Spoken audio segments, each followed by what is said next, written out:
નલિયા ખાતે આવેલ પ્રસિદ્ધ ગુટકેશ્વર મહાદેવના સાનિધ્યમાં ભક્તજનો દ્વારા શિવ મહાપુરાણનું આયોજન કરવામાં આવ્યું હતું. જોશી મહારાજે સંગીત શૈલીથી 9 દિવસ સુધી શિવકથાનું રસપાન કરાવ્યું હતું. કથાના પૂર્ણાહુતિ પ્રસંગે પંડિત રજનીકાંત જોશીના આચાર્ય પદે પવિત્ર શિવયજ્ઞ અને મહાપ્રસાદ યોજાયો હતો, જેમાં નલિયા સહિત આસપાસના વિસ્તારના શિવ ભક્તો મોટી સંખ્યામાં ઉમટી પડ્યા હતા. કથાવાચક મહારાજે સુખ શાંતિ અને ભાઈચારો જળવાઈ રહે તેવી મહાદેવને પ્રાર્થના કરી હતી.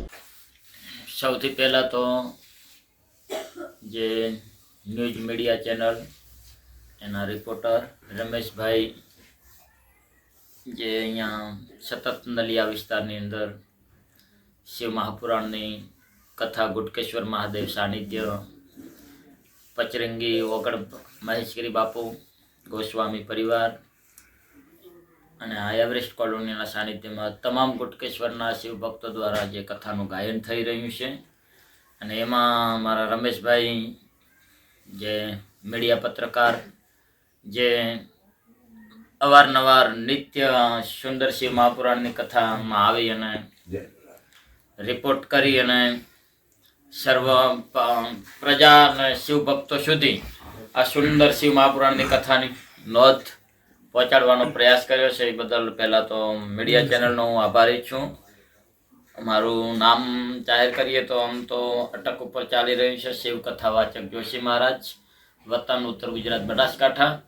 અને આ જોશી મહારાજના બધા જે પણ ગુટકેશ્વર મહાદેવના ભક્તો છે જેને આ દિલથી ભગવાન શિવની કથા શ્રવણ કરી છે, એ સર્વની ભગવાન શિવ મનોકામના પૂર્ણ કરે. અને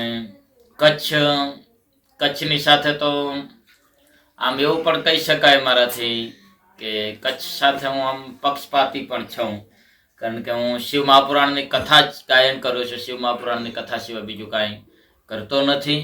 અને શિવ મહાપુરાણની કથામાં જો મને સૌથી વધારે જો સાથ સહકાર અને સહયોગ મળ્યો હોય ને મને જો આ વ્યાસપીઠ શરૂઆત મળી હોય શિવકથાની તો કચ્છી માળુ દ્વારા મળી છે. એટલે કચ્છ માટે હું કચ્છના લોકોનો આભારી છું. અને એમાં વિશેષ રૂપે અહીંયા અબડાસા વિસ્તાર, એ અમારા નલિયાના જે પણ કચ્છી શિવપ્રેમીઓ છે એ બધાનો હું ખૂબ આભારી છું.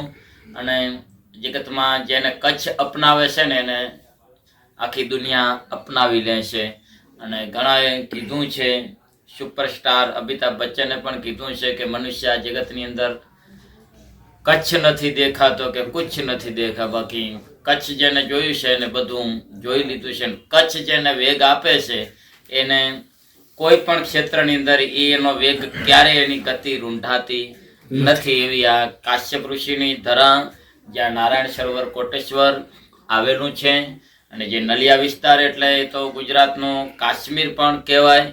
અને ઠંડીનો મોસમ હતો છતાં પણ શિવ ભક્તોની ભક્તિના પ્રભાવથી અને મહેશગીરી બાપુ જે અત્યારે અનુષ્ઠાનમાં બેઠા છે, ચાલીસામાં બેઠા છે, એમના પિતાશ્રી અમારા જેઠીગીરી બાપુ, એ અમારો આખો ગોસ્વામી પરિવાર જેમના હૃદયમાં શિવની ભક્તિ હતી. ઠંડીનો મોસમ હોવા છતાં પણ કોઈ જાતની ઠંડી પણ અસર થઈ નથી કે કોઈ પણ શિવ ભક્તને લીલો નખ પણ ઉખડ્યો નથી.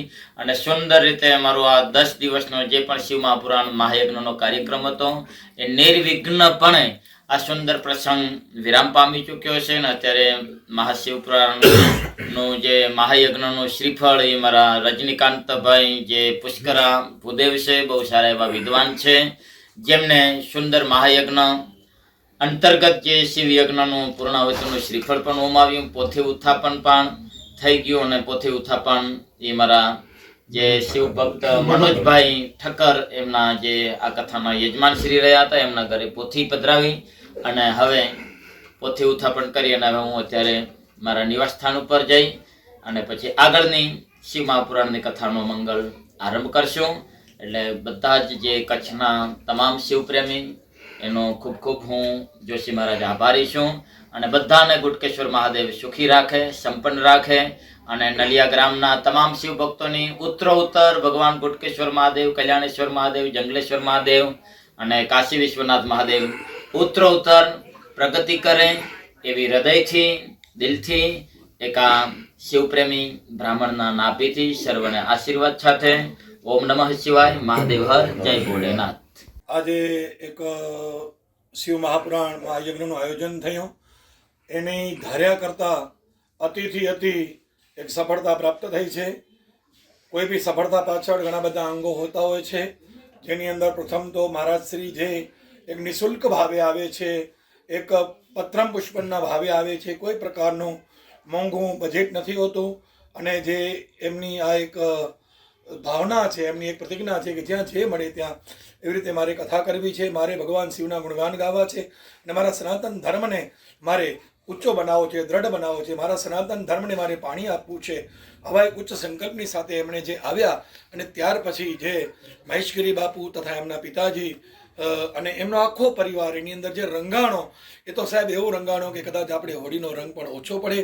વિશેષની અંદર અમારા ગામના એક નિવૃત્ત શિક્ષક, અદ્ભુત ધર્મના પ્રેમી છે, અમારા બ્રહ્મ સમાજના ગૌરવ છે, મહેન્દ્રભાઈ વ્યાસ પણ, મહેશગીરીભાઈ આદિ બધા જ પરિવાર સાથે ખભે ખભા મલાવી કરી અને જે આ શિવ મહાપુરાણને ભવ્યથી ભવ્ય જે સફળતા મળી છે, એની અંદર સમસ્ત એવરેસ્ટ કોલોની, ભાવેશનગર, આશુતોષનગર તેમજ આને પંચવટી સોસાયટી જે નગર અને સોસાયટી લાગુ પડે છે, આ બધાનો દિલો જાનથી ફાળો છે. સાહેબ, આવનારા વર્ષની અંદર આવા કાર્યો અમે કરીએ એવા અમે મહારાજ શ્રી પાસે આશીર્વાદ માગીએ છીએ.